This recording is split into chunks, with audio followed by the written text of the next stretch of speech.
Knockout text in Adobe InDesign.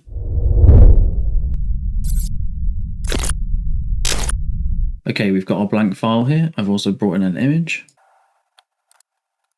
I'm going to lock that with Ctrl L. I'm going to create a white box. Get that in the center. I'm going to create a text box the same size. Write our text in. Get it looking how you want it to.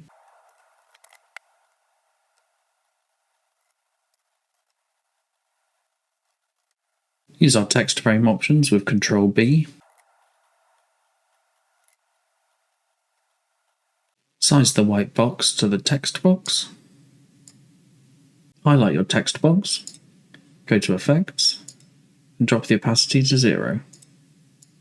If you don't have the effects panel, you can go to Window, Effects, group these two layers, go back to the Effects tab and hit Knockout Group. Get your group where you want it.